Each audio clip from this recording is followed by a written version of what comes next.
Hello, and welcome to the War in the Pacific. It is the 27th of December, 1941, in the Wirraway versus Encircled play-by-mail campaign. If you watched the prior video, you'll note that one of the key things we were trying to do is rearm and refuel our carrier task forces.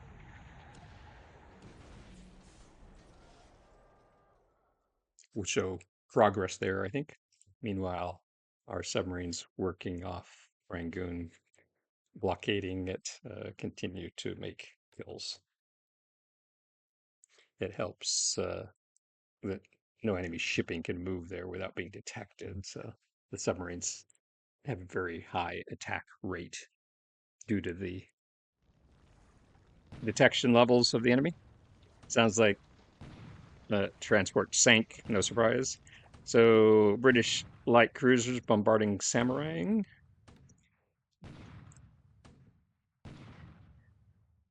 I think he was expecting to catch maybe aircraft here.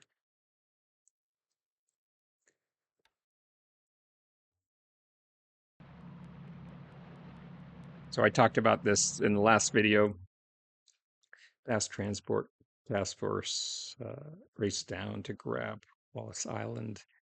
Looks like they're going to get in without encountering the enemy. Good. He usually reacts, but he has this habit of showing up just after my ships have left, which I'm sure is frustrating. It is the nature of trying to react to fast transport task forces during. Oh, this is interesting. During the amphibious bonus phase of the Japanese advance. So here I have a raider working off New Zealand, and it catches a convoy, but the convoy has a destroyer in it. But the raiders' shooting looks pretty good. So interesting action. I was hoping this would occur, though obviously having a destroyer as an escort makes this a riskier operation. We'll see how the raider does. She's taking some hits.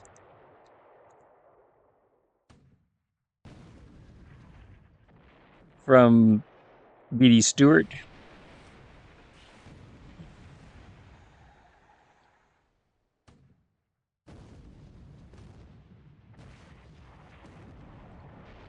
So I'm showing this engagement because they're relatively rare, and I had sent my carriers towards New Zealand a week or so ago in the hope of flushing his ships out into my raiders, and it appears to have worked. It's rare when this happens. It looks like we'll probably end up sinking 2 transports. We hit Stewart but didn't damage her badly. We'll see how badly our raider is. And then we have to track them. But still a good action for my raiders. Usually they're sunk by enemy cruisers early on in the fighting, giving points to the enemy.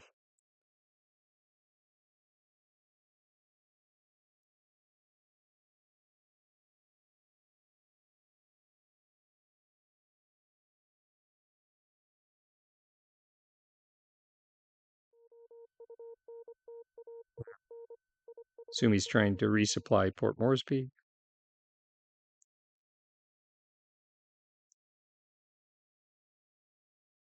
Ah.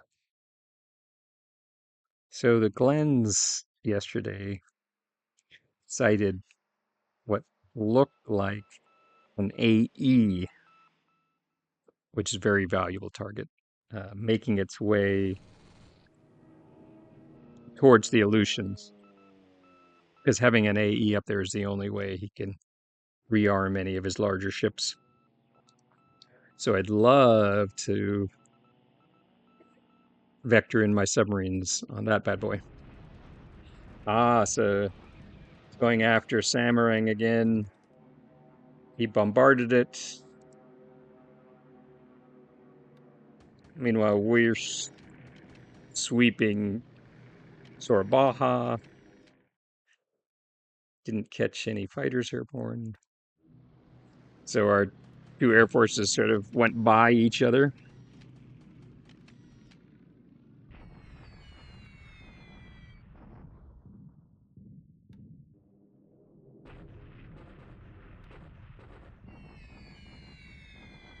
So the 49th Chinese Corps, one corps at Kukong. Okay.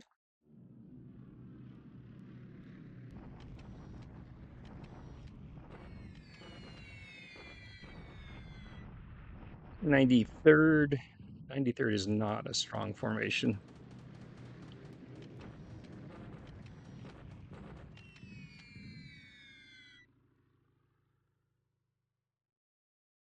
So here he's using a single bomber, so minimizing his losses.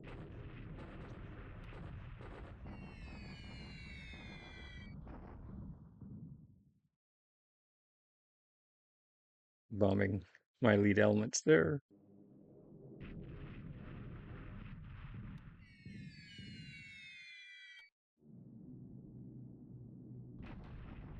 Hmm.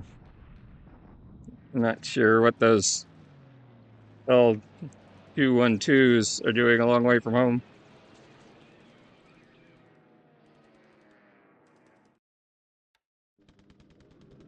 No escorts, no sweeps. Maybe he's just testing the camp or hoping to catch no cap. Now his sweeps come in. So the only thing I can think of is he thought I might put a significant cap above my lead units at Samarang. Um, so he tried to catch them on the ground with the bombardments and then compound the issue with bombers and sweeps catching the damaged aircraft and destroying them. Um, Good plan. It's just not what I was going to do.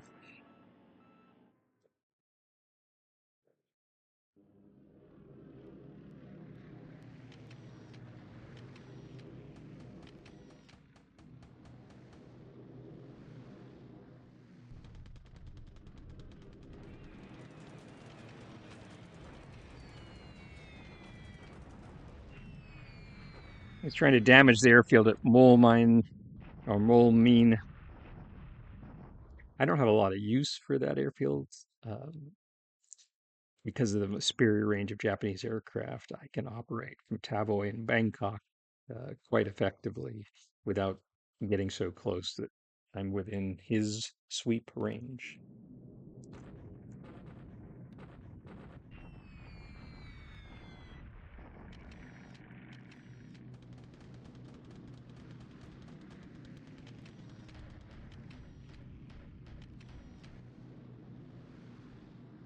Okay. Something of his sank.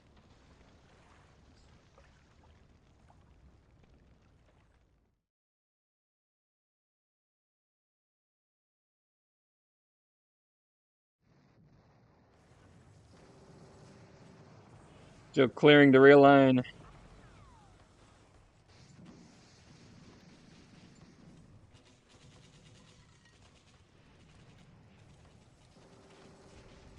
Another few days.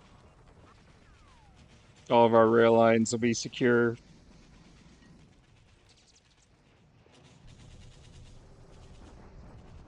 His trapped units.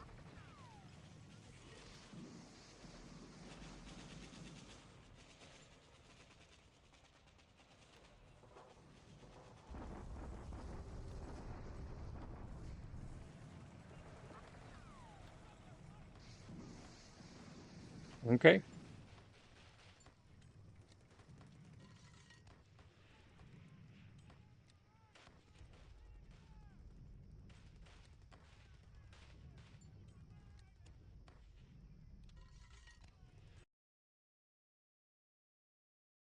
Let's take a look. Aircraft losses today. It says 14 to 4. He lost some buffaloes. The L212s.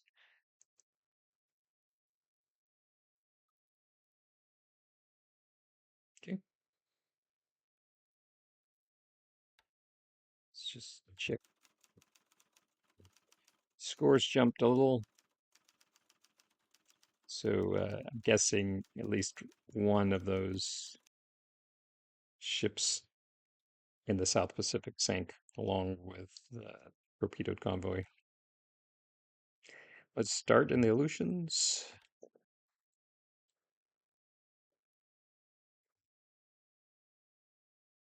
Nothing showing up.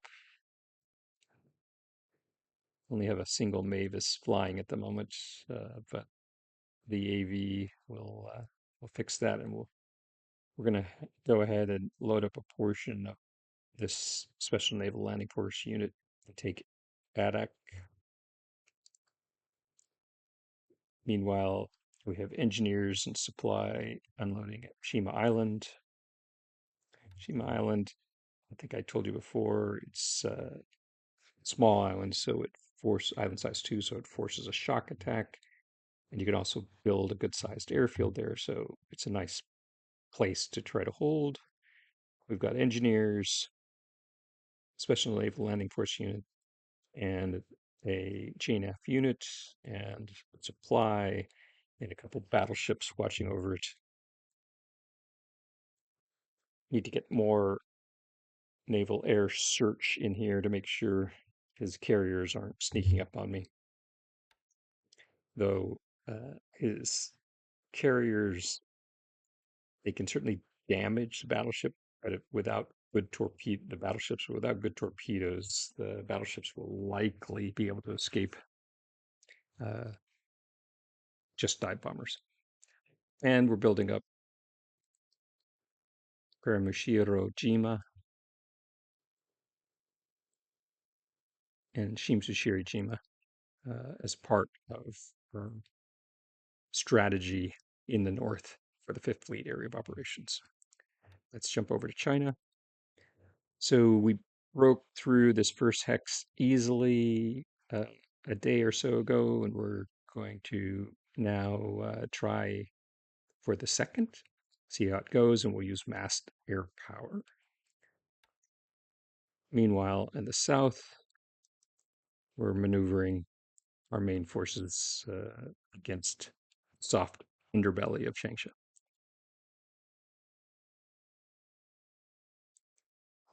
In Burma, we took Mulmine, and then we'll wait for the main force of the Imperial Guards and other units to arrive before forcing the Sitang River bridges. Another week or so, we should have crossed into Burma proper, and we've basically run off all the shipping. Most of the shipping that was here had come from Singapore. Few ships tried to get in from presumably Calcutta, but they were mostly sunk by the submarines. Let's jump down. So at Georgetown, the carriers are rearming and refueling. So this is a tricky and fiddly operation. You actually have to, with this level 4 port, you actually have to disband the carriers. You don't want to get rid of the task force because task force 8 is a valuable task force to keep, but you have to disband the carriers, then go in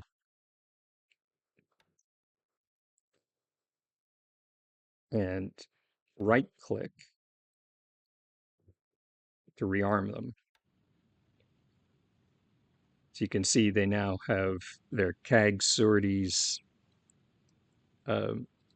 mostly rearmed and their torpedoes rearmed. You'll have to do that another turn when you refuel. So that's why it takes a couple days to get this done. Meanwhile, you have to keep a strong cap above them just in case he decides to use his B-17s or something else. Um, I won't leave them in port. I'll transfer them back into the task force.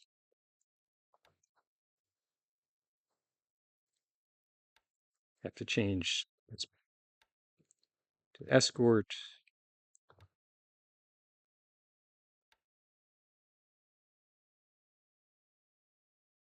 Transfer them back in.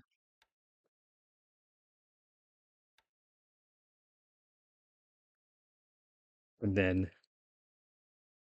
you can refuel them.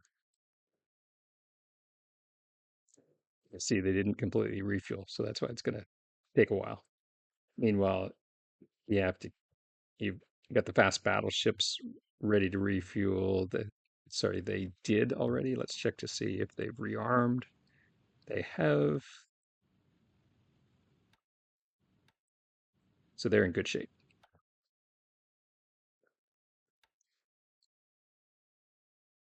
The cruisers are rearmed, and they'll guard the the battleships and the carriers who have used up all their ops points, just in case he decides to try to raid with surface ships. So all in all, that Georgetown operation is going along pretty well. Meanwhile, you can see our tanks are advancing on Kuala Lumpur. Paratroopers get stronger every day. One of his brigades has actually moved south. So we'll bomb it and slow it down, but there's really no way it's going to win the race with the operational maneuver group of the tank regiments and recon regiments. Let's just see. So he's moved his fighters to Johor Bahru. He tends to go back and forth between the two. It's a technique. He usually does the same thing here on Java, where he moves his fighters. See, the fighters are all gone from Surabaya today, so they'll be here. Okay, we're going to take to Jakarta and then rail our units in here, which is why we weren't really worried about flying cap over Samarang, because we'll just skip Samarang altogether as a staging point and then advance from Jakarta, bomb using Jakarta's level 2 airfield to as an advanced airfield for suppressing using long range cap. His airfield here sweeps from Bandung and then bombers from Batavia to keep this airfield damaged to suppress fort building. Meanwhile, we'll just encircle his units there and then eventually grind them out of existence.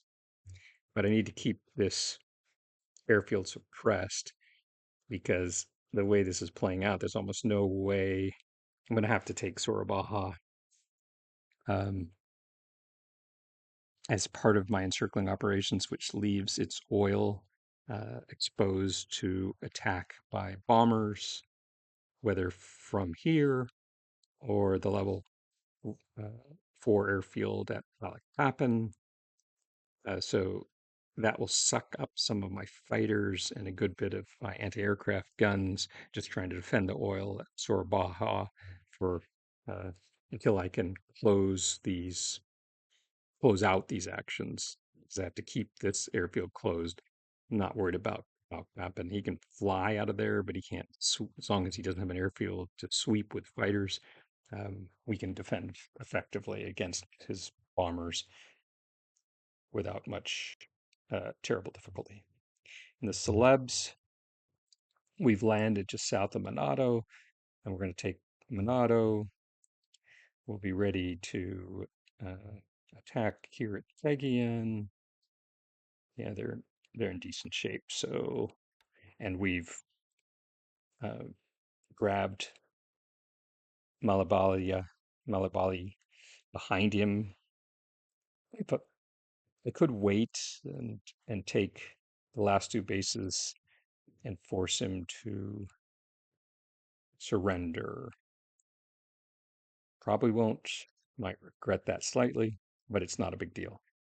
Because what he'll do, he'll retreat into this mountain hex, but the units are going to be devastated. They're going to be out of supply, and I can always use it as a training opportunity. This unit with a 66 experience, it can just act as um, march on them and fight the final battle in the mountains here and maybe get its experience up close to 70.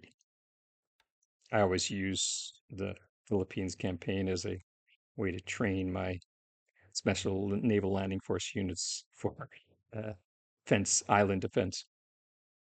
Okay, so we finished rearming and refueling the carriers. You can see uh, they're up to, let's just scroll through, and the battleships,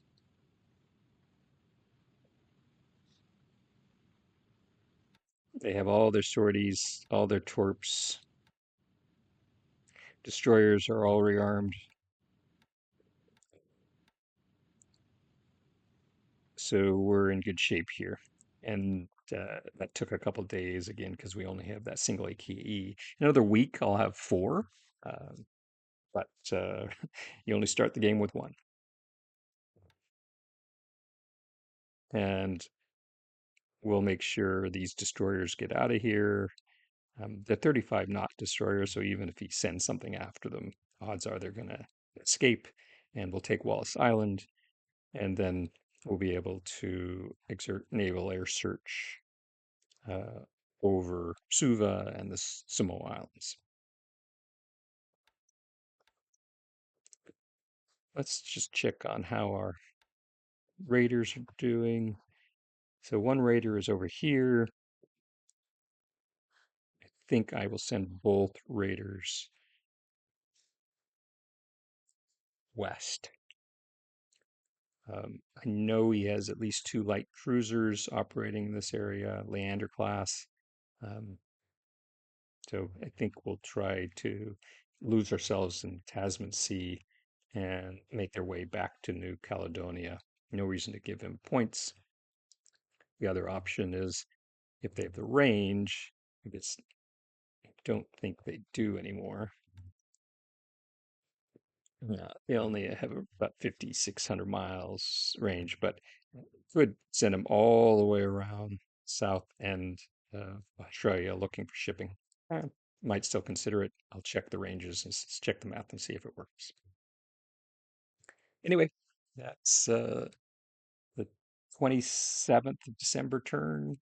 And so far, it's an exciting campaign. Encircled is a skillful opponent, particularly with his use of air power to dance around my air power and slow my advances.